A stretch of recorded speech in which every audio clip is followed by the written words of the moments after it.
How you doing, LifeVantage? All right, that's pretty good if we're Amway. I said, how you doing, LifeVantage? That's what I'm talking about. Is this beautiful or what? These guys do a great job? Huh? You like the hexagonal theme going on behind me? Consistent with our logo, our branding? I halfway thought about dressing up as a giant bumblebee and coming out of there. Not sure how that would have come across. You guys in the back getting used to the audio delay on the video? You get, huh? Because at first it's like a really bad one of those old Japanese monster movies. Godzilla! Over there!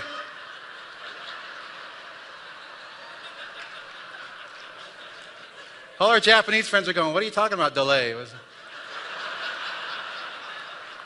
No delay for us. Watch the ABC primetime video with the overdub and you get the picture. Okay? At the risk of sounding like an admission at the beginning of a substance abuse program, my name is Jason Domingo and I am a network marketer.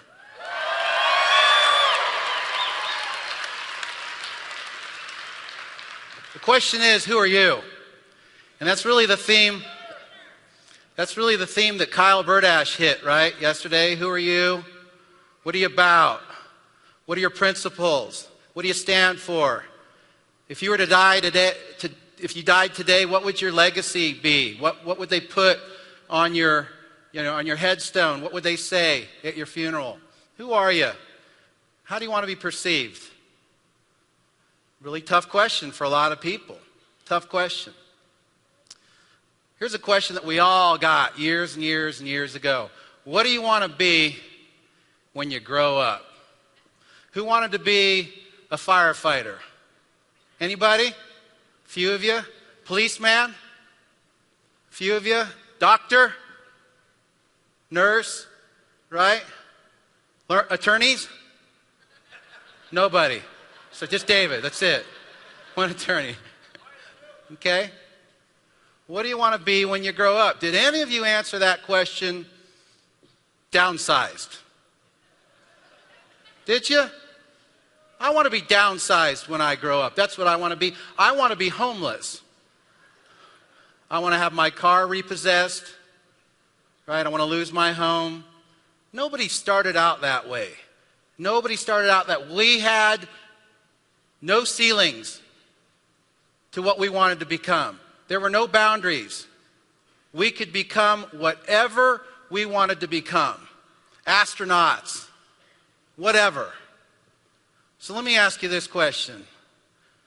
At what point in time between then and now did not enough become enough? When did that happen for you? When did you decide it was okay to just march to the beat of somebody else's drum? When did it become okay to be told what your value is to the marketplace? When did it become okay to get in that gridlock wherever you live and fight that traffic? To go and sit before a boss that you can't stand? When did that happen for you? You guys all know my story. 21 years ago, I was just a kid that couldn't articulate it back then, but I was not going to fall victim to the 40 to 50 plan. And for those of you that are unfamiliar with the 40 to 50 plan, it goes like this. You work 40 to 50 hours a week for 40 to 50 years of your life to retire on about 40 to 50% of what you couldn't even live on when you were working. That sound familiar? If it doesn't sound familiar, and if you doubt that, after we disband from here today, go to McDonald's. Don't eat there, just go. And check out who's sweeping the floor. Is it the teenagers? It's not. Not anymore. It was when I was a teenager, but it's not today.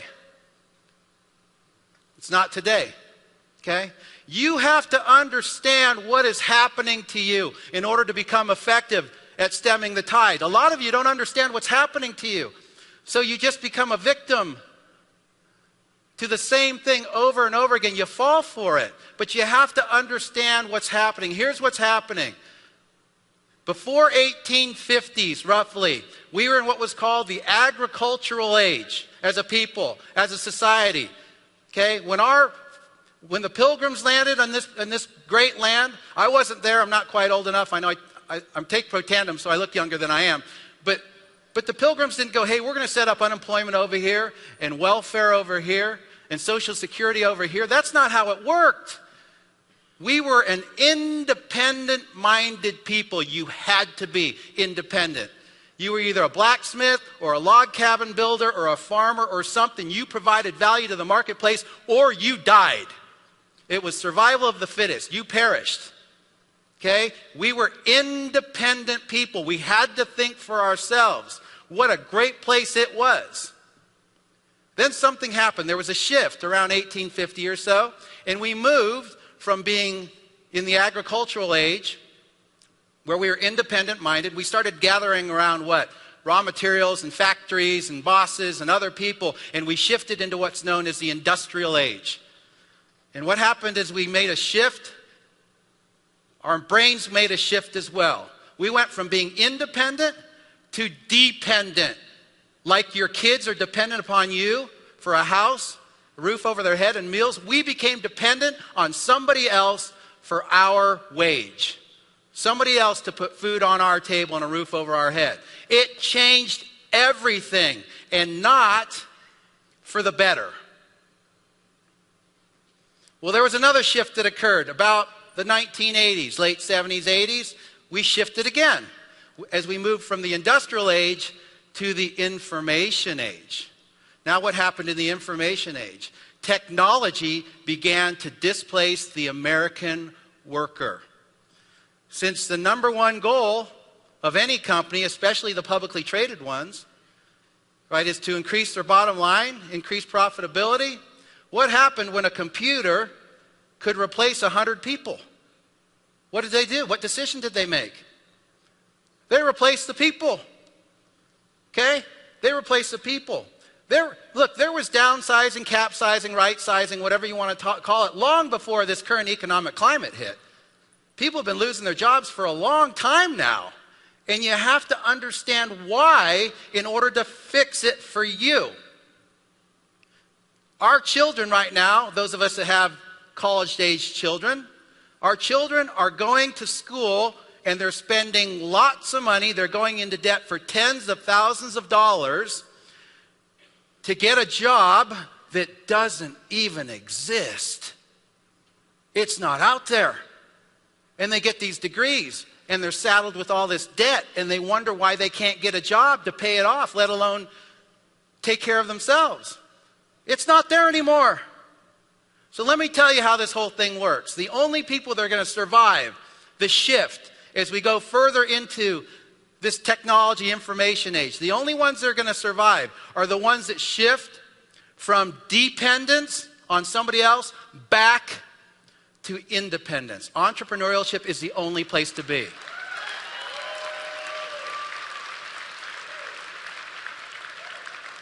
You got to get that concept. You got to get that concept, and you got to share that concept, okay? Because there's lots of people out there that need to, when you understand, when those things start to make sense, right? Doesn't it, everything else kind of falls into place, doesn't it? When you understand what it is that you're looking at. I read an article in the Sacramento Bee maybe 6 months ago, and it blew my mind because it was about a gal that had been downsized, and she had, I don't know, 15 different degrees. She had masters, doctorates, in a whole bunch of different subjects. She was a perennial student, okay? But finally she got out and got a job with her however many degrees, and she got laid off. And the article actually started out positive. It talked about how this current economic climate was pushing people, forcing them back into entrepreneurship. How she had to go back and get a job. And you know what her job was? Cleaning houses, okay? And it made it almost sound like that was below her. Are you kidding me? It's not below anybody. Hell, I sold vacuum cleaners. Okay? It's not below anybody. You've got to provide. There's nothing demeaning about cleaning houses, scrubbing toilets. You're taking care of yourself. You're taking care of your family. You're independent, okay? But they talked about how she was doing this, and it turned rather positive, actually, in that, more people were looking at entrepreneurial endeavors in order to replace what they'd lost in corporate America. It actually started out very, very positive. The last paragraph blew my mind. You know what she says? And I'm going to paraphrase because I don't remember the quote exactly, but she says, I really would like to have an employer call me and get me another job because I need that security. Are you kidding me? Security? You mean like that security that just fired you or laid you off? That security? You want to go back to that? Blew my mind. She didn't get it. She didn't get it. Apparently nobody taught her about the shift that had occurred and continues to occur. Okay? When I was first introduced to network marketing, and my mentors couldn't, or not my mentors, but the people that sponsored me, they weren't by any stretch my mentors. I was a victim of a hit-and-run sponsorship, right? It was a drive-by enrolling. Those guys came up 2 hours, signed me up, and went back 2 hours, and that was about the extent of it. I don't think they knew what they were doing, okay? But what I learned in network marketing was the difference between linear income, which is the income model of the working class, nothing wrong with it. Sound like Jerry Seinfeld, if you're okay with it, okay? Linear income, the income model of the working class, and residual income, the income model of the wealthy. How's that sound? Okay? Yeah, linear income, you're in constant exchange. There's a constant exchange for dollars. You're either trading hours for dollars or sales for dollars. It's just a constant exchange. Okay? What happens to the dollars when the hours stop? They stop. What happens to the dollars when the sales stop? They stop. Okay? Not a good model. Okay? Not a great model. And I got into commission sales because I couldn't stand corporate America. I got out. I couldn't stand somebody else telling me what my value was to the marketplace. I'm a guy that likes to wake up when he's done sleeping. I don't like to get out and commute traffic. Okay? And so commission sales was a vast improvement for me over corporate America, but it wasn't perfect. And I didn't even know what perfect was because I realized very quickly, or maybe not that quickly after 3 years, that I got to keep humping it every month, every month, every month. And do us commission salespeople sock away a bunch of money for retirement? Do we? No. What do we do when we have a good month? We ratchet up our lifestyle, commensurate with our month. And so it wasn't ideal. It wasn't ideal. And I didn't know what ideal looked like until network marketing came into the picture. And here's what I learned. The difference between linear income and residual income. Linear income, the income model of the working class. Residual income, the income model of the wealthy. I love to use this example taught to me, suggested to me by Mr. Mark Shinsato. Who in here is familiar with the name J.K. Rowling? Okay? What did she write? What's she famous for? Harry Potter. How many times did she write Harry Potter? Once. She's got several books, but she wrote each book one time. Yet every time somebody buys a copy of the book, what happens to J.K.? She gets paid. Anytime somebody goes to the theater and watches one of her movies, what happens? Cha-ching. Anytime somebody rents the video, the DVD, what happens? She gets paid. Anytime somebody buys an action figure, Harry Potter, what happens to J.K.? She gets paid. A t-shirt with a Harry Potter likeness on it. She gets paid. And if you think for 1 minute that the people going through the Harry Potter theme park in Orlando, Florida right now, for every time that turnstile rolls, that she doesn't get a cut of that, you're dead wrong. Okay? That is residual income. You do the work one time and you continue to receive the monetary benefits of that month in, month out, year out, into perpetuity. Okay? Now, if you're good enough to sing, and people actually like to listen to you, okay, then maybe you can record a CD. And every time somebody buys that CD, you'll receive a royalty. Anytime somebody downloads one of your songs on iTunes, you're going to get paid. Okay? Now, I don't possess either of those strengths. Okay? Can't write a book like Harry Potter. I can't record a CD. Oh, I could record a CD. You wouldn't buy it. Okay? So I looked at network marketing and I went, this is brilliant. When I saw this model, I mean, it was like the clouds opened up and the sun shone and the angels sang. Because it was absolutely brilliant. There's one of my angels right there. Right? what I learned was I can work really hard, and that wasn't a problem for me. Hard work wasn't a problem for me. I could work really hard for a stretch, build an organization, and retire on it. And when I retire, the check doesn't go away. It follows me. And what was fascinating even more to me is that if you build it correctly, it actually grows in your absence. How's that for a concept? Go back to your boss on Monday and say, you know what? I want to take the next year off, but I want that check to keep coming to my house. And every month, I want a $4,000 raise. See what happens to you. Okay? You guys got to get your heads wrapped around this thing and move very, very quickly. Think fast on your feet. Are we a pyramid scheme? Okay? People are asking you, are you a pyramid scheme? But before you answer that question, you may want to ask them, you like pyramid schemes? Because they may be in search of one. Somebody asked me one time, are you a pyramid scheme? I said, no. And they said, dang it, because I'm looking for one of those. I made a bunch of money in one a few years ago. I'm like, wait a minute, did I say no? I meant yes. They don't even know what a pyramid scheme is. They're referring to a network marketing company a lot of times. Okay? Are we a get-rich-quick scheme? Are we? Well, let me ask you a question. Is $100,000 a month, do you consider that rich? Creating it within 2 years, is that quick?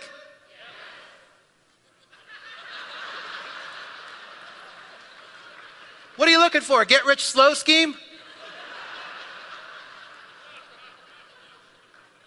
Come on. Get to work. Be creative. My mentor in 1995 taught me a lot of what I teach today. And these concepts stuck with me, and I teach them, and I hope they get through to you. He said a few things that they just went through all 150 layers of my thick skin and eventually got right to my heart. And he said, you know, Jason, you're either building your dream or you're building somebody else's dream. Whose dream are you building? Okay? Think about what you do on a day-to-day basis. If you're somebody that likes to camp out in front of the television set all day on Sunday watching all those NFL games, one after the next, from 10 a.m. until whatever, 2 o'clock in the morning if you live on the East Coast, right? The NFL loves you. So does Budweiser. Okay? But at the end of that day, when all the scorecards are in, what difference did it make in your life? Did it make any difference? Whose dream did you build that day? Did you build your dream or the NFL's dream? He also said, you will become the combined average of the 5 people with whom you spend the most time. Let me say that again. You will become the combined average of the 5 people with whom you spend the most time. So start taking inventory of your relationships. Okay? If you spend all day, every day in a park playing checkers, chances are you're going to make your bed that night on that bench over there and use newspaper as your blanket. Okay? If those are your influences, that's who you'll become. On the flip side of that, if you hang out with 5 millionaires, if those are your influences, 5 millionaires, even if you don't have a penny to your name, chances are, after a period of time, you're going to pick up a nugget or two, won't you, that will transform you. Now, you may not become a millionaire, but you're going to be in a whole lot better shape than you were before. Okay? And I'll just say this. I said this in our leadership training with me and Blue. If one of your 5 influences is a negative spouse, that too is a decision. And I'm not here to criticize or judge any of you. I'm just shining a big old spotlight on it so that you can take a look at it for what it is. Okay? Don't think that the people around you aren't noticing. Don't think that your organization isn't looking at you as the example. And don't think for 1/2 of a nanosecond that your kids aren't modeling you too. Because they are. They watch you, even if you don't think they're watching you, they're watching you. And their eyes may not even be on you, but they're getting you. And let me give you a concrete example of that and how positive and powerful this business is on your kids. About 5 days ago, my son comes into my office. Little Elias says, "Daddy, that Elliott Crescent medal is pretty special, isn't it?" I said, "Yeah, Elias, it is very special. There's not too many people that get that." And he says, "Yeah, it's like Henry Ford and the Wright brothers, they got it, right?" I said, "Yeah." And I think, I think Joe McCord was the last recipient of Elliott Crescent. And he says, "You know what, Daddy? Dr. McCord should bring it to convention." Who's been to the store? That came from an 8-year-old. Okay? They are watching you. They are hearing you. They are feeling you. What example are you setting for them? Because you're their model.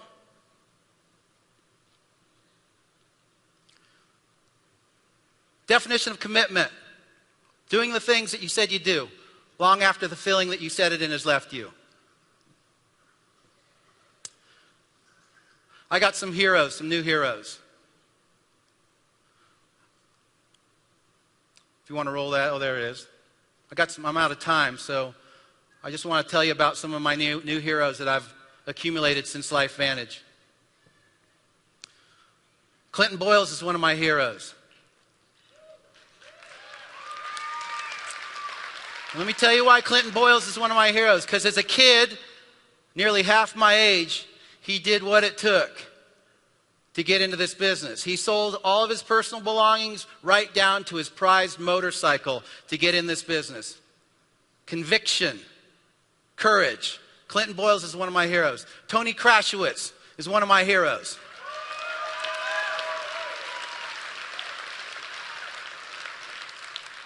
Because a man lost his spouse, his best friend. He could be home right now in the fetal position, wondering why him. But he's got 8 kids, for crying out loud. He could live in a shoe.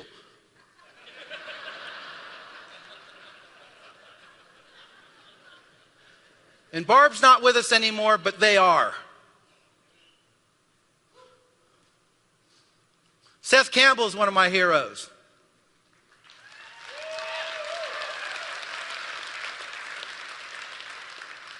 Because here's another kid that gave up his dream to be a chiropractor halfway through his education to pursue this. Talk about courage.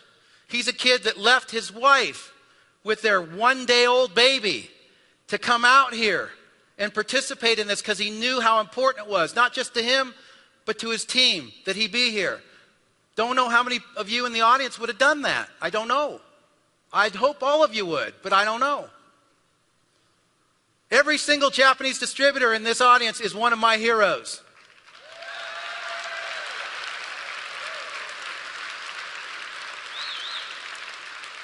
You want to talk about challenge? What's your excuse? Alex Ralston is one of my heroes. You don't know who that is. Most of you don't even know who that is.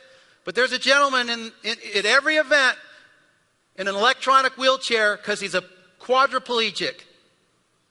And he's at every single event without fail.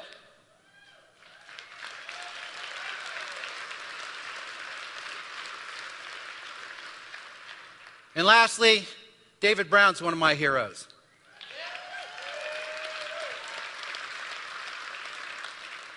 Because he had the courage to go before a stodgy group of board members in a publicly traded company and tell them that that product was meant for network marketing.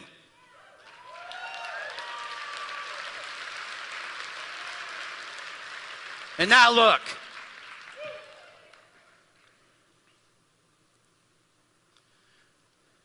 Who are you? What do you stand for? What are your principles? What's your message? My name is Jason Domingo. I'm a network marketing distributor. I'm a father. I'm a husband to this beautiful lady right here. And I I'm LifeVantage. Thank you. I dare you to